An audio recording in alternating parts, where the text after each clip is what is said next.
So yun na nga, nagtanong ako sa FB page namin ni Vera last time kung mahuhulaan ba nila kung ilang kilo ng whip it yung nagamit namin dun sa mga cakes na yun. So iba-iba nga yung mga comments nila. And let's see kung sino nga sa kanila yung tama. So dito meron tayong 1 kilo ng whip it classic. So dito nga bago ko siya totally i-open, pinisil-pisil ko muna siya sa packaging para lumambot. At dito gumamit ako ng bread knife para buksan yung side by side ng packaging. Minsan gumagamit din ako ng precision knife. Anything, basta matalim siya. Dito gumamit nga ako ng spatula para makuha yung paste. So, sinimot ko talaga yung laman ng packaging na to kasi alam naman natin kung gaano to kamahal. Yung last ata na bili ni Vera ay 260 ata. Minsan umaabot pa nga to ng 280. So, sa inyo nga ba, magkano yung 1 kilo ng whip it sa inyo? So, dito transfer ko na yung cream paste sa isang mixing bowl. Then, hindi na ako gumamit ng paddle attachments sa first whip. Gumamit na ako dito ng wire whisk kasi medyo malambot naman yung cream paste nung time na to. So, yung brand na mixer na ginamit ko nga pala dito ay Hanabishi. Or kung wala ka namang stand mixer, pwede naman ng hand mixer. Kaso yun nga lang, medyo mangangalay ka lang sa kakawip. So much better kung mag-i-invest ka talaga sa stand mixer. So dito winip ko lang siya ng mga almost 2 minutes. And as you can see, medyo naglalaite na siya. At syempre, wag natin kakalimutan na i-scrape muna natin siya ng mabuti. Lalo na dun sa ibabang part kasi may mga part na hindi naabot ng wire whisk. O diba, may mga nakikita pa kayong yellowish. So dapat ma-whip natin siya ng mabuti bago tayo mag-add ng water. So mga times 2 ko ata siya inulit na mix, then scrape. Tapos mix ulit, then scrape ulit. Sinigurado ko talaga na na-mix siya talaga ng mabuti bago ako mag-add ng water. So, nung nakikita ko na nga na wala na siya masyadong yellowish, ito na yung right time na pwede na ako mag-add ng water. So, ito na nga yung cold water na prepare ko. Saglit ko lang siya nilagay sa freezer, pero grabe, sobrang nag-ice na siya. Which is good naman. Ito yung kailangan ko. May mga maliliit pa siya na ice na nasama. So, sa every 1 kilo nga ng whip it, kailangan natin mag-add ng 500 grams ng water. Mga approximately, nasa 2 cups na siya. So, dito, nilagay ko muna yung 1 cup ng cold water. So, medyo mahina lang muna. Para walang tumalsik at pag medyo na-mix na nga sila, saka na natin siya lakasan.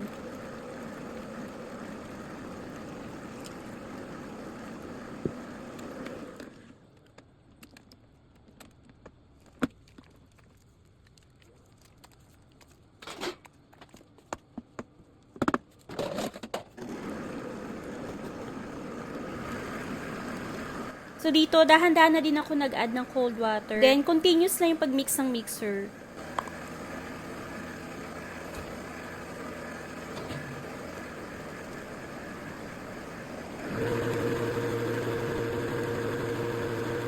So, kung napapansin nyo nga, medyo watery pa nga siya. Don't worry, continuous lang sa pag-mix. Be patient lang, mag-stable din yan kalaunan.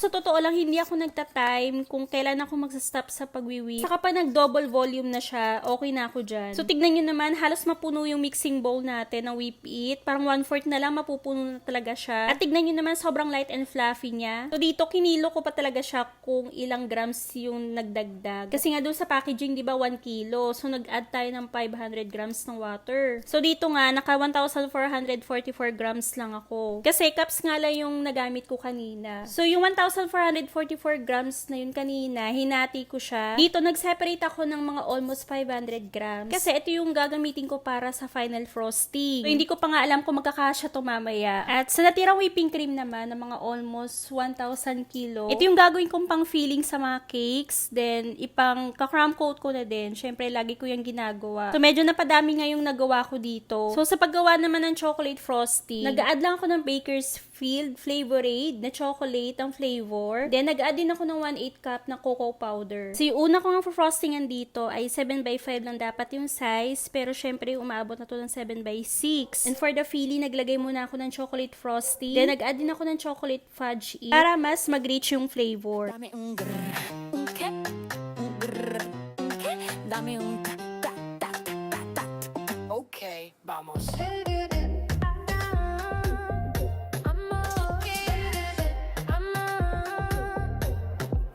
El sol arriba, la piel ardiente, tus caderas mueven la corriente, la arena vibra con el tambor, baila conmigo, siente el calor, ojos cerrados, ritmo en el aire, no hay preguntas, solo baile, tu cuerpo pide una explosión y este sonido es la solución. Tu ta ta tu ta ta tu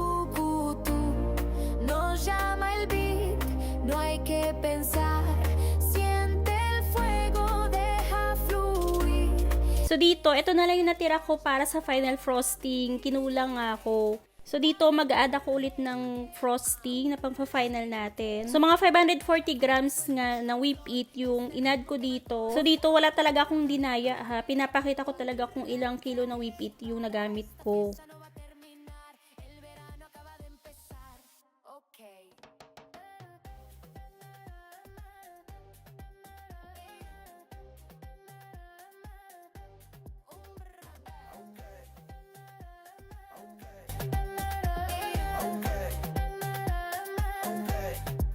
La noche cae, todo se enciende, luces bailan, el cuerpo entiende, tus labios dicen sin hablar, ven conmigo, vamos a volar. Copas en mano, mira de fuego, siente la brisa, sigue el juego. Cada segundo es una razón para perderse en esta canción. Tu ta ta tu ta ta tu cu, tu. Sube la ola, suelta el estrés, nada nos para, todo al revés.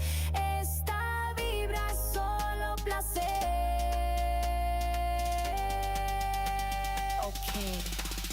Dame un grrr, un qué, un grrr, un qué. Ya, baila fuerte, suelta el control. Este ritmo quema el corazón. Dame un grrr, una vez más, siempre igual.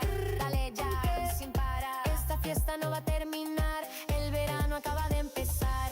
Okay.